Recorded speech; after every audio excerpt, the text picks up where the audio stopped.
The government, government, the government, it's the government, it's the government, the government, it's the government, it's the government, it's the government, government, the government, it's the government, it's the government, the government, it's the government, it's the government, it's the government, government, the government, it's the government, it's the government, the government, it's the government, it's the government, it's the government, government, the government, it's the government, it's the government, the government, it's the government, it's the government, it's the government, government, the government, it's the government, it's the government, the government, it's the government, it's the government, it's the government, government, the government, it's the government, it's the government, the government, it's the government, it's the government, it's the government, government, the government, it's the government, it's the government, the government. All right, let's not waste any time. Let's get right to it. So Jamaica got the independence from the UK. Congratulations. But everything wasn't greener on the other side. No matter how green that flag is, it was not greener on the other side. So unfortunately, a lot of Jamaicans decided to migrate or immigrate out of Jamaica to various different places. And unfortunately, they wanted to go back to the country that they left, that they sought independence from. So here's a brief look at that. Next, 65 years ago, a ship called the Empire Windrush arrived at Tilbury carrying nearly 500 people from Jamaica to start a whole new life. It was the first large group of West Indian immigrants to arrive after the Second World War. Ruth Banks has the details. Tilbury sees the arrival of more than 400 happy Jamaicans. It was the first wave of mass migration from the Caribbean to the UK, a boat full of workers called in from the colonies to plug Britain's post-war labour shortage. Among them, Sam King, whose father had sold 3 cows to pay the £28 and 10 shillings for his passage in hope of a better life. So hope of a better life. So you see that going way back here. Let's look into this a little more. What do we have here?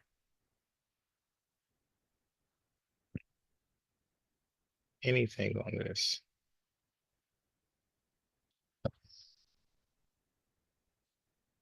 I'm trying to look at something. 65 years ago.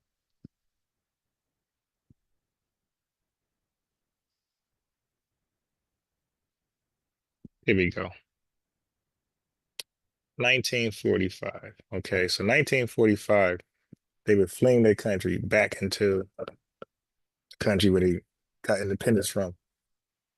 Okay, so in 1945, FBAs were dealing with a heavy case of Jim Crow. Okay, so of course, when some Jamaicans got to the dock of the UK government was reluctant to let them off the ship. And it wasn't really like a warm embracement. They kind of like resented people from the West Indies coming back to the country. So of course they were immediately impacted with British racism and discrimination. You can imagine. Okay, but from here, there's been a common thing with Jamaicans, which is unfortunate, but a lot of them want to get out of Jamaica. Okay, something is happening in Jamaica where they felt like maybe independence wasn't the best thing. They weren't capable of governing themselves correctly, righteously, and producing work and food for their citizens. So a lot of people are leaving Jamaica, even up to now, for their own reasons. And they're fleeing into countries mostly like the UK, Canada, and here in America.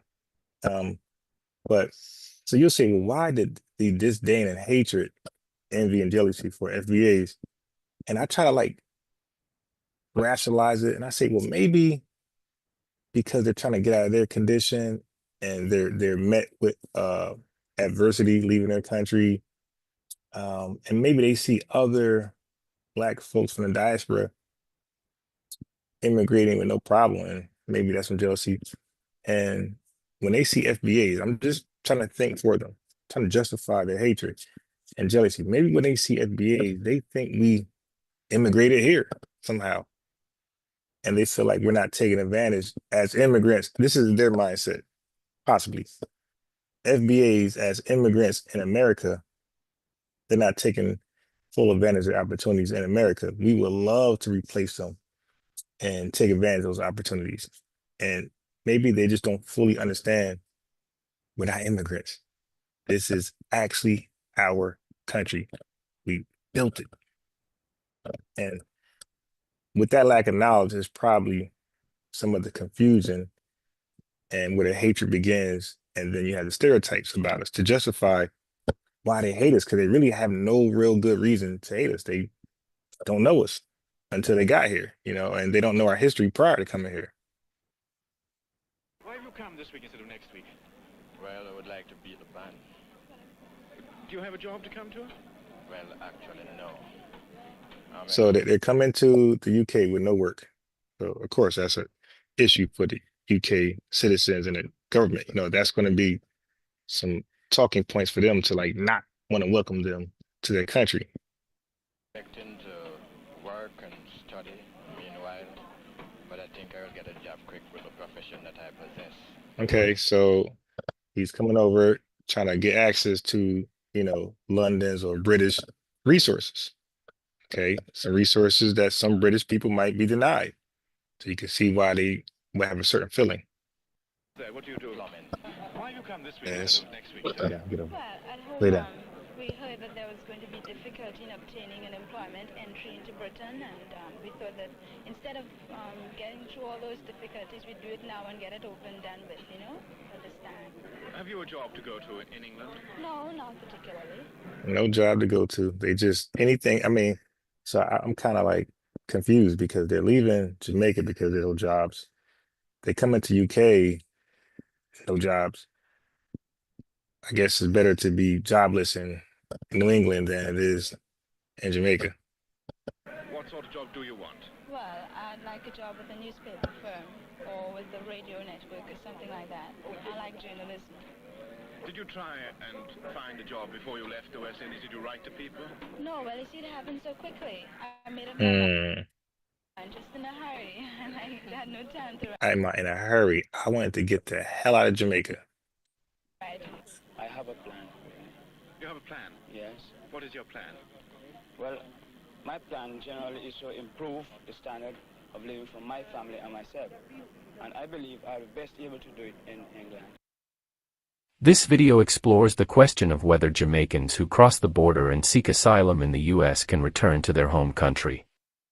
It also provides some information on the asylum process and the challenges faced by Jamaican asylum seekers. Many Jamaicans who flee their country due to persecution or fear of persecution may seek asylum in the United States. Asylum is a form of protection granted by the U.S. government to people who meet the definition of a refugee under U.S. law. To qualify for asylum, one must prove that they have suffered past persecution or have a well-founded fear of future persecution on account of their race, religion, nationality, political opinion, or membership in a particular social group. There are 3 ways of obtaining asylum in the United States: the affirmative process, an asylum merits interview after a positive credible fear determination, or the defensive process. The affirmative process involves submitting an application for asylum to the U.S. Citizenship and Immigration Services, USCIS, within 1 year of arrival in the U.S. All right, that's all. I just want you to understand they got the asylum seekers, okay? And when we ask Jamaicans, yo, what's the big deal? When I try to get that out of Stupid and Hassan, they became disingenuous. It's okay, you can't compare your history with ours, your oppression with ours. We've been always oppressed to this day because we are the minority living in a majority non-FBA country. And the people we're living with are the people who enslaved us Jim Crowed us, and everything else. You guys left your oppressor, okay? You're in your own country amongst yourselves. All the cops are black, all the lawyers or whatever, everybody's just black. So the discrimination, the that we face, you couldn't possibly understand on no level. So when we look back at Jamaica, we want to know, like, damn, how did, because you thinking like just the colonizers were evil, white people were evil for what they did. So it's like, well, how did Jamaica leave a corrupt, evil system? And you would say, because it seems like a corrupt, evil people to come into their own land, and their people are just as corrupt and evil as the people they left. And this is why they're going back. This is probably the FBA perspective in Jamaica. Like, yo, why are y'all going through all this? You're governing yourselves. You're the majority. And if you were facing oppression by few sprinkles of leaders that's corrupt, why I just can't overthrow them? And that's what we be thinking, because that's our fighting spirit over here. It's like, there's no way in hell we're gonna be the minority. I'm sorry, the majority, and you got a few Klansmen or David Dukes like oppressing us. You see, we flip out, start burning shit out like that. That couldn't possibly happen over here. I just don't see that. All right, anyway. But we don't say, oh, our Jamaican family are cowards because they're so much of the population and they won't overthrow it. They're cowards. We can think like that, but we don't when y'all come over here. But somehow y'all got this hatred for us that's unwarranted. Anyway.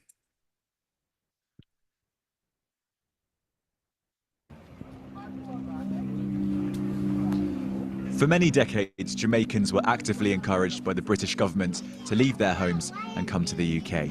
That open invitation has over time become less and less welcoming. This week, the country awaited the controversial return of citizens, some of whom haven't stepped on Jamaican soil in decades. These deportations are big news, not just in the UK, but here in Jamaica. And generally, the prevailing view splits into two. The first is, what were they thinking? They knew they could get deported if they committed a crime, but they still did. The second... Okay, so there you go. They're fleeing to other countries with this criminal background, and they're starting a new life. The UK ain't doing a background check. They're told, even over here in Canada, hey, you commit a crime, you're deported, period. So now they claim to be seeking a better life. Then they'll go seek a better life, get better opportunities, and then there you go, commit crimes and get deported. It's like, what? Like, so what was the sacrifice? Weren't you leaving to have a better opportunity for your family? Did you go to another country? And it's just wow. Though, is that particularly for those people who came to the UK when they were children, it seems to be quite a dispassionate, unsympathetic thing to do to people that are far more British than Jamaican. Rayan Crawford says he came to the UK when he was 12, 22 years ago. He's now staying with his sister, who stayed behind in Jamaica. This is the first day in a country he only has grainy memories of. I've been with my partner about 14 years. I've been with my partner, we have 2 kids. Were you trying to be a shatta in the UK? Back in the UK, I've got my dad who lives in the UK, and I'm just here. Do you feel British or Jamaican? I feel British. I was there for... There you go. There you go. They are so quick.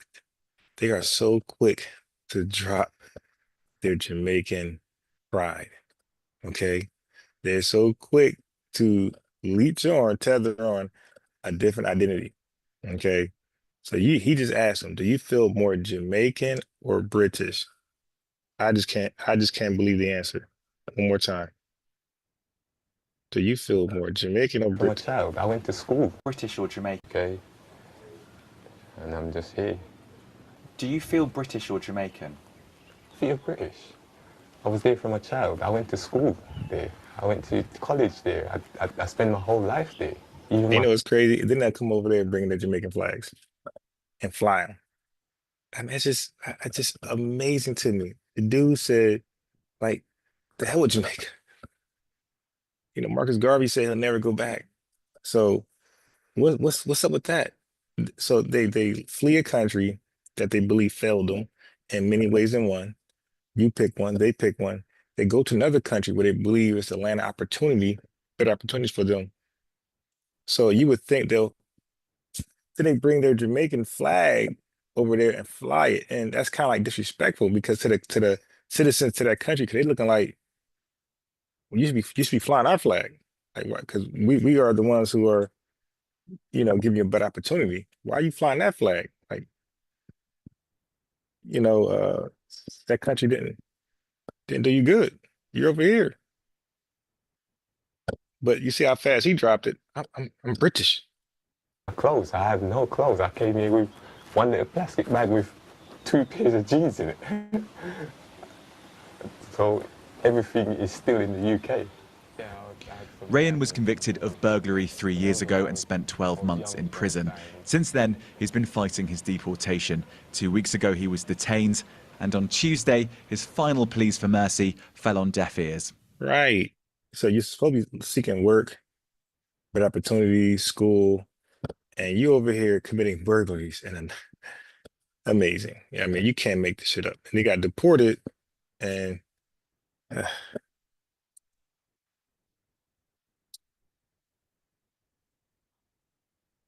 A woman removed from the United Kingdom for immigration violations was among 29 deportees who arrived in Kingston, Jamaica on Wednesday. The 29 landed at the Norman Manley International Airport aboard a Titan Airlines charter flight.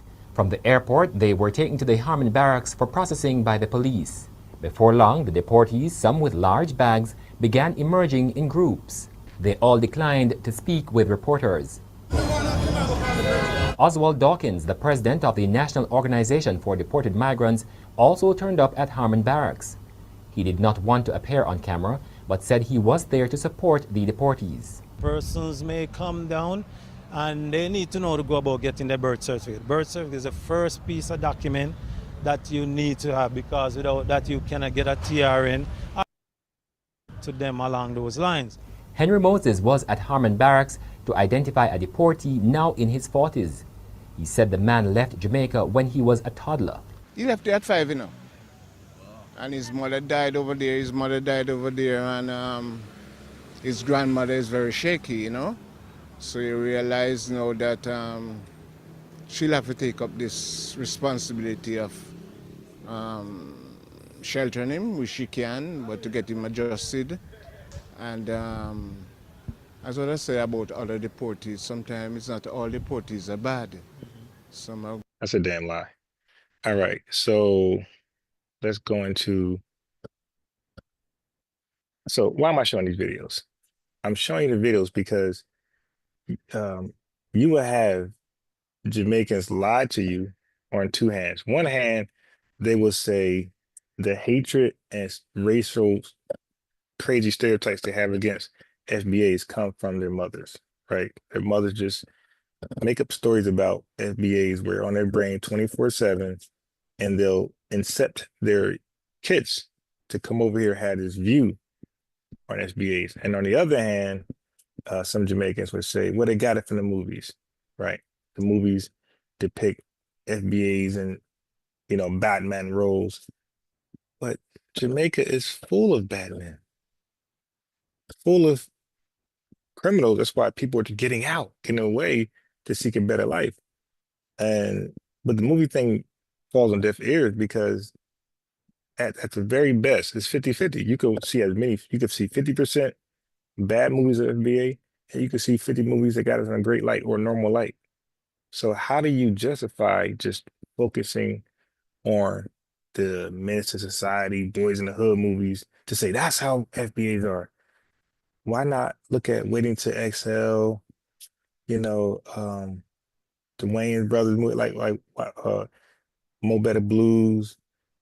Why is it Malcolm X? Why is it always that's because you want to believe that. You want to believe that about us. And all of you are trying to get out Jamaica. So it's not this great land you're claiming it to be.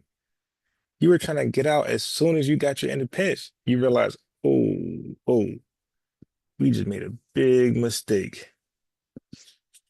All right, never mind. UK, we take that back. You know what I mean? What's up? How can we get back over there? Okay. And I want to debunk another myth. So you have a lot of, they have this disdain for FBA to say we're this and that in America, but we can argue, hey, some of our ratchet behavior we got from you. You came over here from Kingston, Jamaica, and wherever else, this ratchet, savage type of lifestyle, and you bring it to us, live amongst us, incorporate amongst us, and now look at us. For example, baby mother, baby mama. You would think baby mama is an FBA thing, right? A baby mama or baby mama, also baby mother, is a slang term for a mother who is not married to her child's father. Although the term often carries the connotations as well, this term is associated with African Americans. See, originally. But, okay, coming from Jamaican Creole and finding its way into hip hop. So it got plastered onto us, but it comes from Jamaican Creole. Look at this. The term originated in Jamaican Creole as a baby mother, pronounced baby mada, with the first printed usage appearing in the Kingston newspaper, the Daily Gleaner, in 1966. Look at this. They having a baby mama issue in 1966 when our marriages are 70, 80%. We got nuclear families at this time, and they got single parent homes. Now, the welfare state is what crippled our nuclear families. What crippled yours? Why you got baby matas in 1966? Anyway, used for another daily used dates from 1921 to 1989. Originally, the term was used by fathers of illegitimate children to describe the mothers of their children. Okay. So when they said baby mata, when they said that to them, they're referencing a mother with a child that does not belong to them. I think. Maybe not. Anyway, I know they'll correct me. Nah, that's the real child. All right. Anyway, how about this? How about this? So let's talk more about that.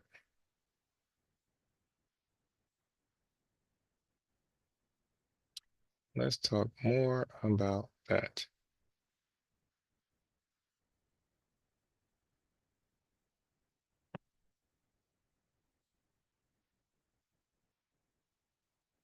Let's make this very quick. Okay.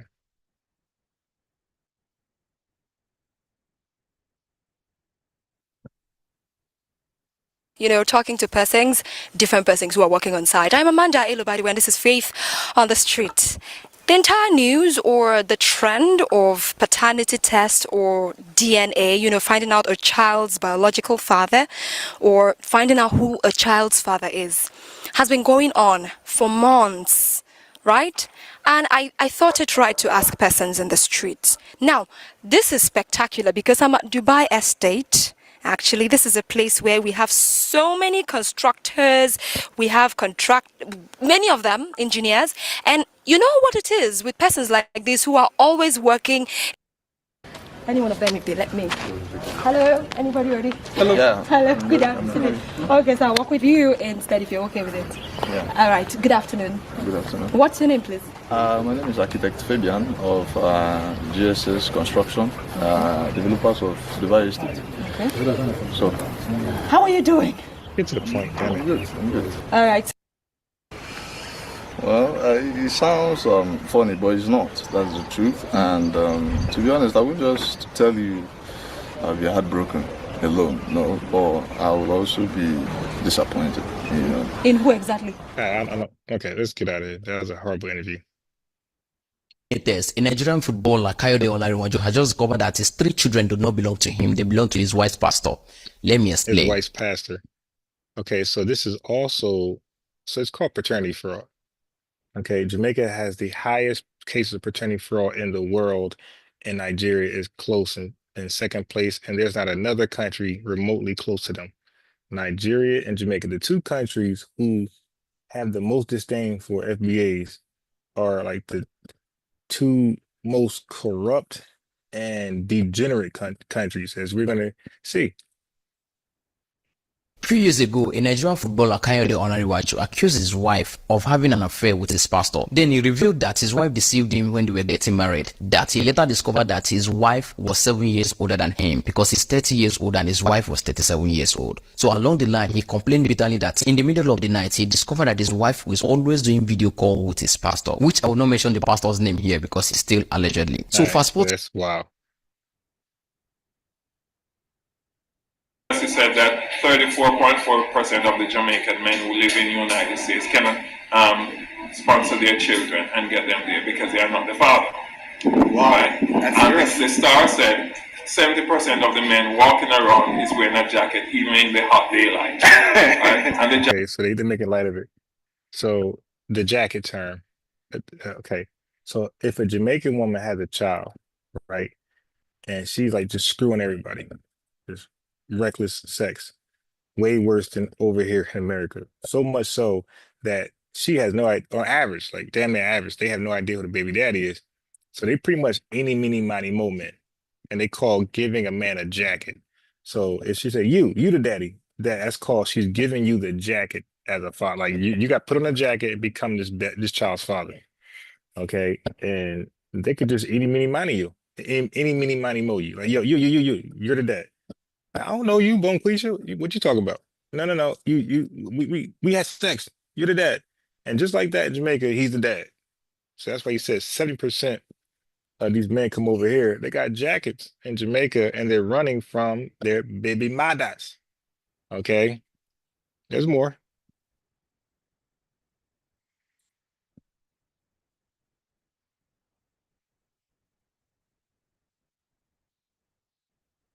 Give me a second.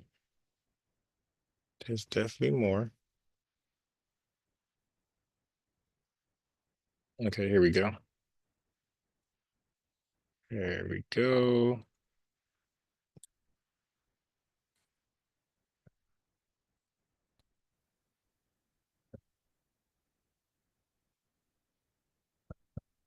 So, yo, Jamaica, right? I learned this in university still. Like I actually did a course on this. And I saw it being circulated around social media. So Jamaica has the highest paternity fraud in the world with 34.6%. I learned this in first year university, right? So basically what they're saying is that I be a jacket. I just be a jacket to give away. Y'all have some tailor jackets too. Yeah, you have some well tailored jackets still. Not lying. But yeah, so basically like a lot of men are taking care of children that are not their own. Unbeknownst to them. But I feel like you see it a lot. Yo, there was an article, you know, remember the man and him did have like must say 5 or 7 pitney. And him find out say no, them have 7 pitney and him find out say 5 a jacket. Yeah. And for something like the uncle or something like that. Yeah, but this and him yeah. So a guy was hit with 7 kids and only 2 of them was his biologically. The other 5 were jacket kids. So that's the term they use, jacket. So when they in the chat talking shit about FBA, ask them how many jackets they got back in Jamaica or Nigeria. Wow, it's crazy. What you does? Come on, let's keep going. Jamaica may have a higher rate than other places, but in any country, especially in America, there are a high number of people who are taking care of children who are not from their bloodline, to say the least, right?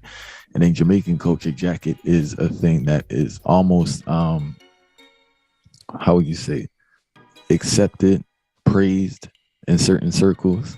And it's just a part of the culture that's just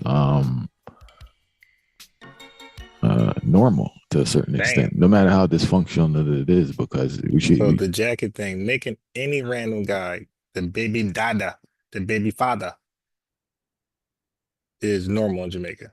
And they got nerve to have these stereotypes about FBAs when we do over here, which is all false. It's coming from movies. They claim our stereotypes come from movies, but their reality is their reality.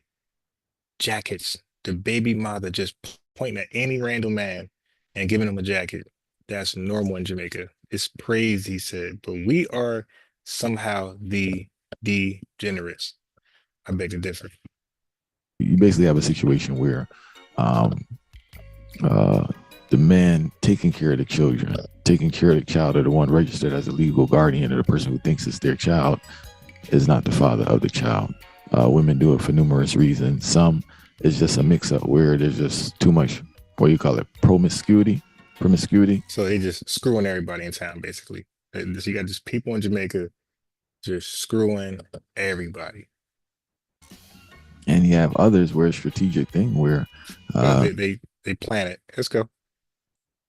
Talking about the domestic abuse part of it, Jamaica already have a high domestic abuse rate, right? And a lot of these domestic abuse are based on the speculation that the man is caught up in paternity fraud. Remember, we say speculation, you know. So imagine if the speculation of you getting a jacket, seeing, or getting, for others who don't fully understand the jacket thing, getting a child that is not yours. If most of the men speculate this and start abuse them women, what will they do when they actually find out that this is not theirs? So how crazy it be? Let me translate. So he's saying the domestic abuse, the domestic violence in Jamaica is very high because the jacket thing is so normal that when a man get a jacket, he believes she's lying on him. So he beats her up. Okay, and he said that's just speculation. He just believes it's a jacket. He believes she's up to something. So he was saying, just imagine it's actually true. He's saying that's the next level of violence the Jamaican men put on the women. All right, there's more.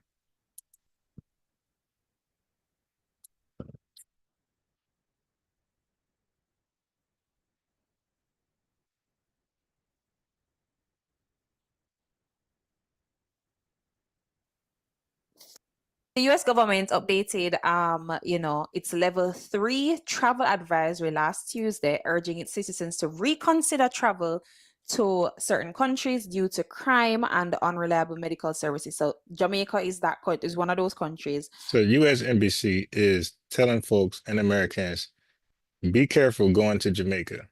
They're full of criminals and violent people. But again, these same folks that got this US Embassy warning on their country will dare to say, we are the criminals. When y'all watch part 1, they were saying, hey, my mother told us that you guys were criminals, violent, sex offenders, just made up belief, just made up stuff. And you see that they have a attorney fraud issue, 34%, 34.6, the highest in the country. Second is Nigeria, 30%. And they talk trash too. Third is Canada at 2.6, two. From 30s to 2, and then America's at 1.6. So we don't have that paternity fraud, that baby mother stuff over here. Okay. And for Jamaica specifically, it's saying due to crime and unreliable medical services. So the U.S. Embassy in Jamaica warned that violent crimes such as home invasions, armed robberies, sexual assaults, and homicide. Home robberies, homicide, sexual assaults, home invasions is all liable to happen if you visit Jamaica. So just be careful, tourists. Be careful. That's all she's saying. Sites are common.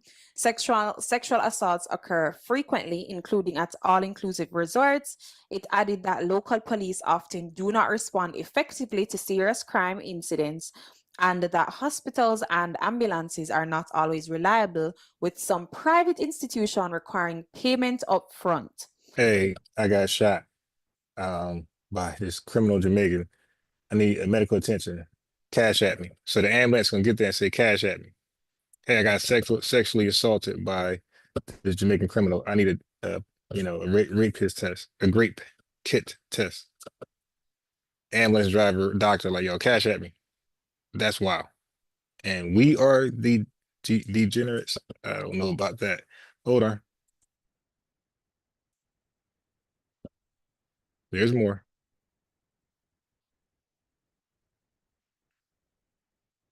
Okay. Look at the family structure in Jamaica. My adult, I'm really thinking about it. I think I froze in the moment. And then I remember in it, that was So she's giving a story about how her dad just came on one day. She's in the car with him.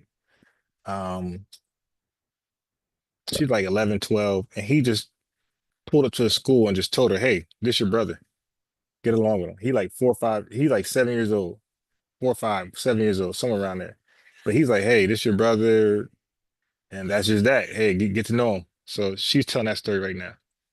funny thinking about it. In his effort to try and form a bond and relationship between me and this brother that he just popped on me, this younger brother that he really just popped on me out of nowhere, he then said to me, "Oh,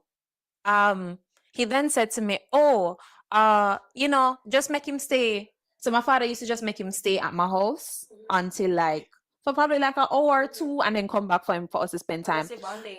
Me and this little boy, that is my little brother at the time, because we were so young. Because at the time I had a help at my house and thing, and like we would just look at each other like, and I'd be like, "You want to watch TV?" Yeah.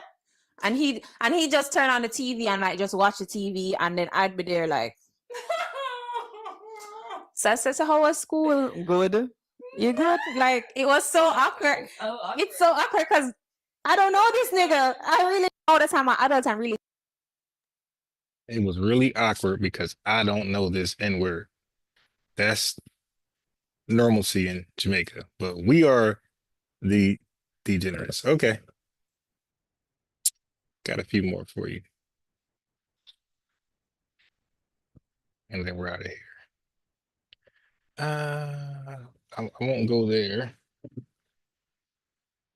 Okay. So now let's get to the grape offenders in Jamaica. All right. And I'll end it with that. I ain't gonna do that too dirty. I'll leave it at that. Because I got other stuff here that I'll just leave alone.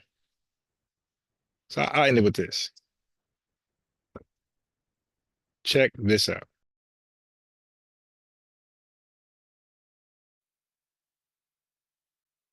So you're saying to me that it's literally since 2011 that it was reformed since 1992. Since 1992. So So before that, the man named Rape on a galang. I know now. So she said before that, in 2011, a man can grape a woman and nothing happens. Jamaica. And they call us these weird names and have these weird, so like they're literally just projecting. That it's literally since 2011 that it was reformed since 1992. Since 1992. So before that, the man named Rape on a galang. I know now. I wouldn't necessarily put it that way. I saw me that put it though. I wouldn't necessarily put it that way. What I put it as is that the government saw a problem and they took the necessary step to make the necessary changes. So who's the problem? I put it that way. I saw me that put it though. I wouldn't necessarily put it that way. What I put it as is that the government saw a problem. The government is the problem.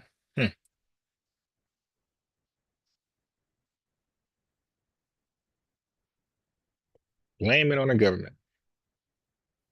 And they took the necessary step to make the necessary changes. Them tiptoe. But anyways, I digress. He said they tiptoe on the changes. Okay, so he's a lawyer. Now let's talk about it's basically the Sex Offenders Act, right, but then you were saying that the registry. So the registry started in 2011 as well? So the legislation was officially enacted in 2011, but the Sex Offenders Registry itself was officially set up, as in physically, in 2014. So it's being managed by the Commissioner of Corrections. Okay. So you're saying to me, convicted of a sexual offense, they still have to meaningfully contribute. Can't everyone access the Sexual Offenders Registry like it is in other countries around the world? So she's inquiring, like, hey, in Jamaica's sexual registry, can the public inquire about it and learn about in advance? Where are these PDFs like America, or how do we do it here in Jamaica? Well, the names that are placed on the registry, sexual offences registry, are in fact private and confidential, but I think for good reason, because we have to bear in mind that even though someone is convicted of a sexual offense, they still have to meaningfully contribute to society. And it may be a situation where they're placed on the Look at list her and unable response. to get work or a meaningful job or schools or attend. You understand what I'm saying? No.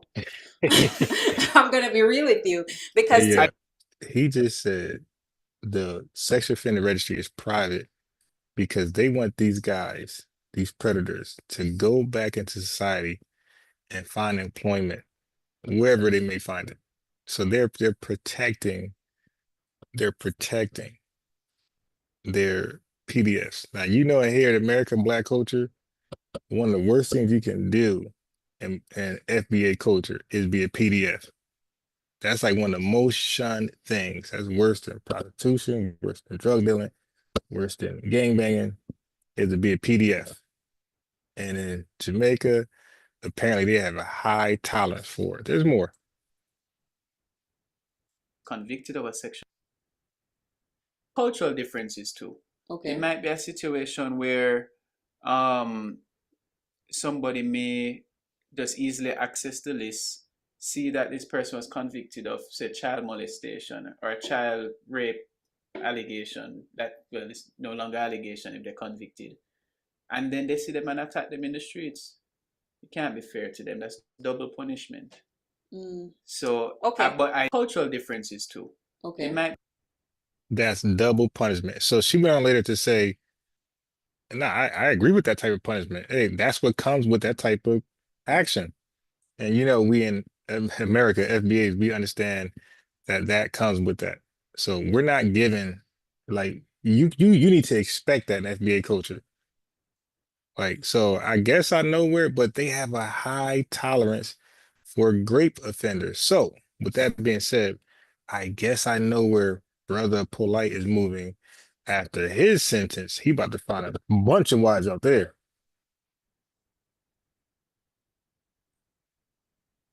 Okay. Might be a situation. The government, it's the government, it's the government, the government, it's the government, it's the government, it's the government, the government, the government, it's the government, it's the government, the government, it's the government, it's the government, it's the government, the government, it's the government, it's the government, the government, it's the government, it's the government, it's the government. All right, last two clips and we're out of here.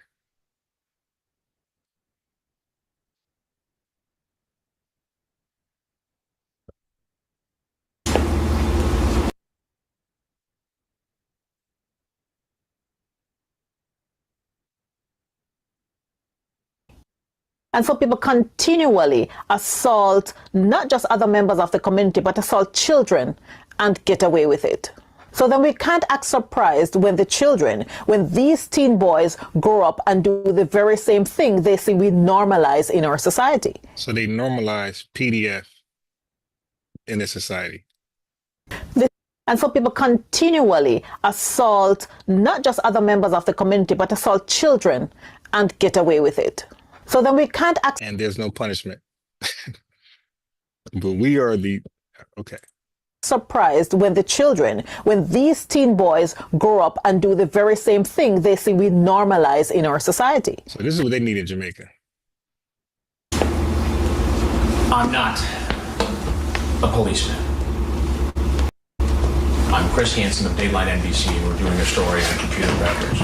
I'm free to leave right now. If there's any Jamaica, I'm not a policeman. I'm on Bias Sports, and I'm doing an investigation on predators. Okay, sexual predators. You're free to leave. and I'm doing a story on degenerates on all levels. Okay, I'm comparing contrast. So I don't know what's up with these stereotypes against FBA men, but y'all not like us. We don't do that.